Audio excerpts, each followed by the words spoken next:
There's a ton of noise out there. So how do you get decision makers to pay attention to your brand?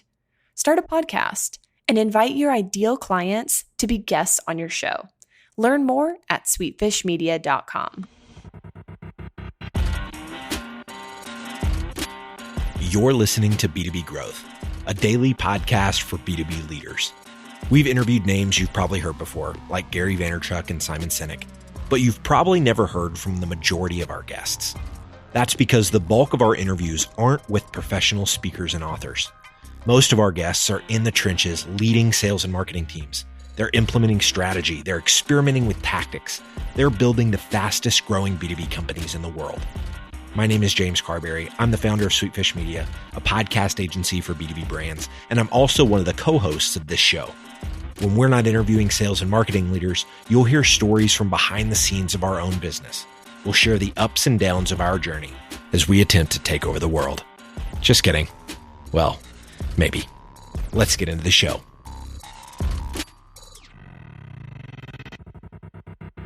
Welcome back to the B2B Growth Show. I'm your host for today's episode, Logan Lyles, Director of Partnerships here at Sweetfish. I am joined today by Scott Aller. He is the VP of Marketing at Core Software. Scott, how you doing today, man? Fantastic. Thanks for having me, Logan. Hey, I really appreciate it. You and I had the chance to meet over lunch here in Denver not that long ago, and you were talking about some of the things that you're going through in looking at your 2019 marketing budget, and I just thought there was a lot of value to share there with our listeners. So we're going to be talking through how to set your budget, ways to fight for resources, how to make the cases for certain things that you're fighting for when it comes to getting approval to your marketing budget. Before we dive into that, man, I would love for you to share a little bit more about yourself and what you and your team are up to these days with our listeners. Yeah, absolutely. Sure. So I work for Core Software. Core Software is a sports business management software company. We sell business management solutions to primarily professional sports teams and actually more professional sports teams and leagues around the world utilize Core Software to manage everything from their season ticket sales to sponsorship to business intelligence than any other platform in existence. So we're quite ubiquitous in that space, and which is, by the way, a very, very fun space to work in. So I have no complaints about my job. It's pretty awesome. I started with Core about 3 years ago, and they had no marketing support whatsoever at the time, no department. So I built it from the ground up, everything from starting with a new website and tightening up their branding and taking them all the way through a private equity acquisition just earlier this year in June. And as of 2 weeks ago, acquired our biggest competitor as well in the sponsorship space. So it's a very fast growing company. And as probably a lot of people in the B2B tech space can relate to, it's a scrappy time for the company, and especially in marketing, there's not always a whole lot of resources. So you have to do whatever you can with the cards you're dealt and make the most of it. And that's actually quite a fun process and a fun discussion. Yeah, awesome, man. Well, I'm really excited to break down some of your lessons learned. I mean, funding rounds, acquisitions, and all that sort of stuff you've been going through. So wild ride, and congrats on some of those wins. So let's talk about something you touched on there. You know, you mentioned coming in when there really wasn't a marketing department before, there wasn't really the functional role built up. I know the first thing you mentioned in thinking about your marketing budget is understand your situation and how that frames the way your budget requests might be viewed, right? Yeah, absolutely. And so when I talk about understanding your situation, I think it's really a balance of knowing where you're coming from and what has been done in the past, what worked and what didn't, looking backwards, right, and trying to be as empirical as you can and measuring and asking for new budget, and then looking forward and knowing where your company's going, what strategies are being conducted at the highest level possible in the company. You know, what are your growth targets from a revenue standpoint? What are the product growth targets? And what can you do as a marketing division to support those initiatives? And in order to accomplish that, what resources do you need to be successful? Yeah. I mean, have you found in being at several different organizations that there's kind of a different view on marketing spend versus sales spend, depending on the culture and the environment, maybe the industry that the company's in? So definitely in some organizations, marketing plays a smaller role than in other organizations. And in a company like mine, where there's a full dedicated sales force, sales guys, BDRs, account reps going out, really the marketing's job is to support that in every way possible and get them as many meetings and open as many doors and nurture as many leads that can, develop into real conversations and ultimately revenue. There's also companies where, sometimes marketing is your entire sales force. Maybe you're 100% dedicated towards user retention or qualified users on the end, and really that's a marketing role. So, and I can really only speak to organizations like mine, where if marketing is a bit of an afterthought, you've got to be really resourceful, and you've got to find as many places where you can basically make make gold from lead. And in those scenarios, you got to get really creative, which is not too difficult, because that's what marketing ultimately is, right? We're creatives that also have some analytical know-how, or need to have analytical know-how. I'd say more and more as the role continues to progress, marketing is becoming far more analytical. On that point of analytics, I know, as we were talking offline before, you mentioned something that you've done because conferences and sponsored events are a big part of your marketing strategy, and therefore a decent amount of your marketing spend on a regular basis at Core, that you had to come up with a better way to at least try to measure the impact of those. And I think you mentioned something like a post-conference survey that you have the sales team and other members of the team fill out, right? Yeah.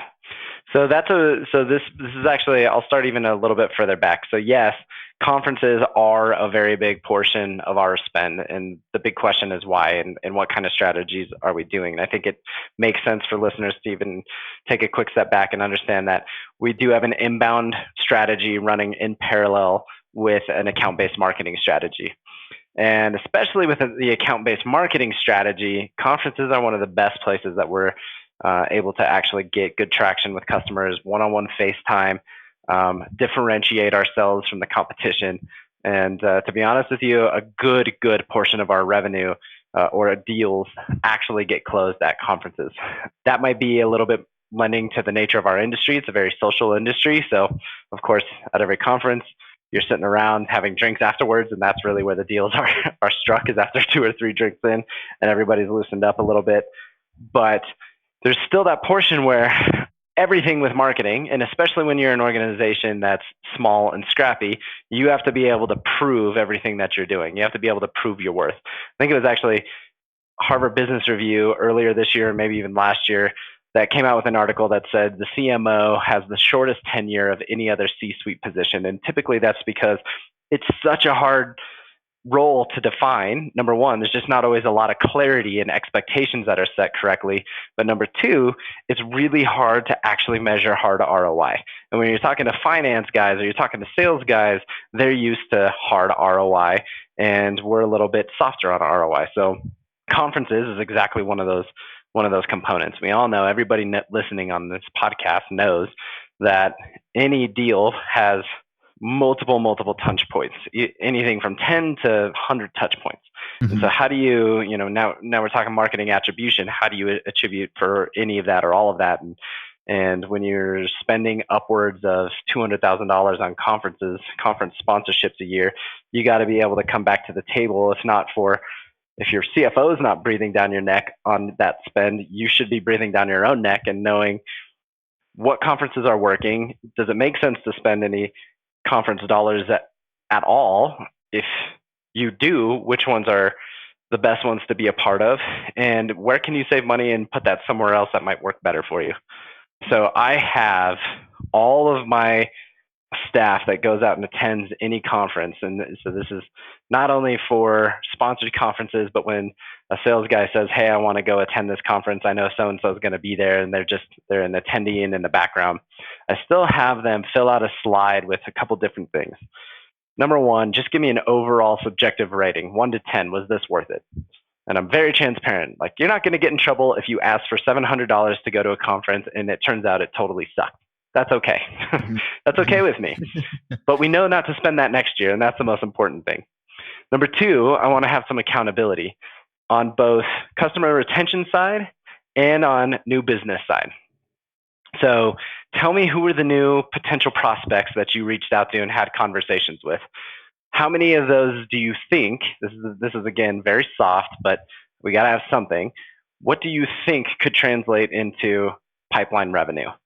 Very simple calculation. What do you think would be the products that fit them? Hopefully you had a deep enough conversation with them that you understand their needs to some extent and know what product you can sell them. And let's say best case scenario, we nurture this person up. What might that translate to?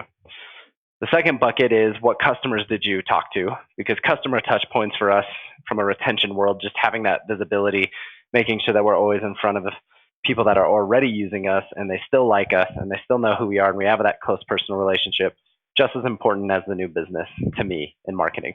Mm-hmm. Lastly, I just ask for their opinion. Give me a general description.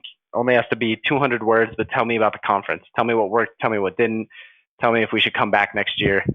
And that's it. And now I at least have a record of the quality of the conference. If anybody asks me, I can try to put some sort of objective measurements in terms of the pipeline generated from that conference. I can also look back because we're keeping track of those touch points in Salesforce also. So let's say, the Colorado Rockies deal closed, and I can look back and try to see, okay, what were all the different touch points that it took for us to get that account closed? And what do you know? They attended our panel at so-and-so conference, and we had really great conversations with them. So that's going into the marketing attribution. Today's growth story is all about search engine marketing. The company we're highlighting is SentinelOne. This challenger cybersecurity brand was set out to disrupt the endpoint protection space. Their brand was top-notch, their product was innovative, but they were struggling to gain traction online in an already developed industry. Then they found Directive Consulting, a B2B search marketing agency. Within the first quarter of working with Directive, SentinelOne was able to increase their organic traffic by 128% and overall lead volume by an outstanding 251%. Now, I have a hunch that Directive can get these kind of results for you too. So head over to directiveconsulting.com and request a totally free custom proposal. That's directiveconsulting.com. All right, let's get back to this interview. That makes a lot of sense. You're mixing those qualitative and quantitative pieces, and some points it's going to be tough to hammer it down into exactly quantitative data, but then you lean on that qualitative information that you're gathering and you have a trail of it. So one of the things that I think a lot of marketers struggle with is when they're requesting budget for more headcount. And I know you had a story, Scott, that you shared with me before on that really taught you the lesson of making the specific case when you're asking for budget for more headcount in your marketing department. Can you share with listeners a little bit more about that? Yeah, that conversation was really about balancing the need for an internal content marketing manager or director versus trying to outsource some of that work.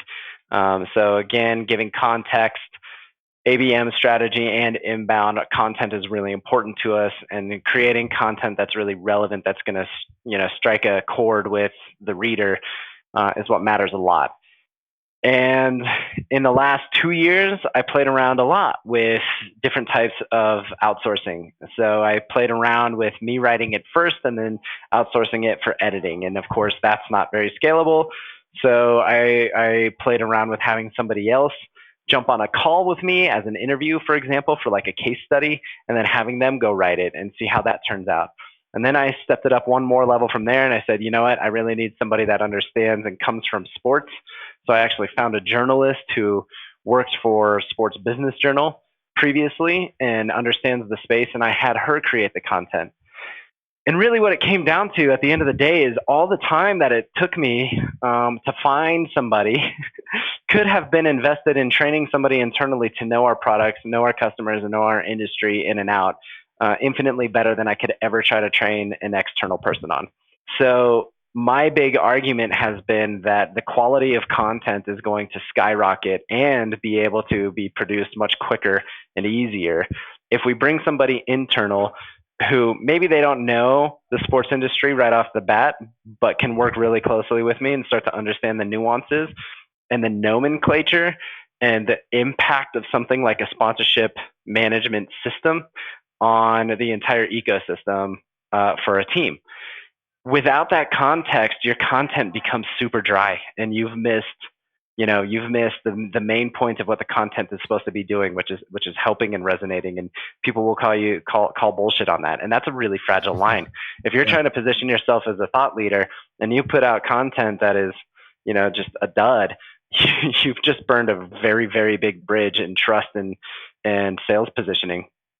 So I personally don't think it's worth the risk anymore, and that's where I've moved, and that's been the case that I've made. Now, of course, if you look at, if I were to break down this is how I'm selling it to our CFO too. Not only that's the subjective case study, but the objective case study is, look at all the money that we've spent in the last year. Here's the difference in spend of what bringing somebody internally would be, plus the amount of time that it took me to manage that person. So by then, we're talking a very small, once you add those two things together, my time spent plus the time that I already invested historically, you subtract that from what I'm asking for as an FTE or a payroll or a salary, we're talking maybe only a 20% gap. So if we can produce, 20% more content by having somebody internal, it more than pays for itself, assuming that the content is better. Yeah, I love the way that you broke that down. So the other thing that I know you wanted to touch on, Scott, was, a lot of marketers are in that case of trying to, or in that place of trying to make the case for more headcount. The other area that they may be struggling with is making the case for more tech stack. So what are some of your thoughts on budgeting for the MarTech stack, as well as, some of the common pitfalls when it comes to budgeting and pulling the trigger on tech stack, maybe before you're ready, even if you do have the budget for it? Yeah, no, really good question. The number one mistake anybody could ever make is letting your technology drive your strategy instead of letting your strategy drive your technology. And what I mean by that is that there are so many cases of people who get really excited about some new toy, marketers, we all love our toys. And and they'll go out and they'll buy it, and they'll go out and they'll get it, and they'll say, this is a really powerful tool. How can we use it? That is the worst thing I think you could possibly do. Instead go off and say, okay, this is what we're trying to accomplish, and this is how we can get there. And here's a piece of technology that can support that specific initiative.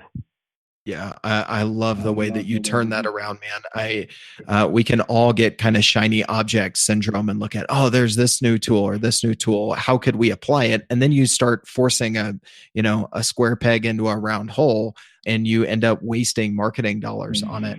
One of the examples that you brought up before in where does the pendulum swing and where do we fit in, my budget needs to be more people or more tech stack is in ABM, right? You mentioned some of the common pitfalls to avoid when you're thinking about, hey, we're going to go towards an ABM strategy. Where do I put more budget on the tech stack or on the head count?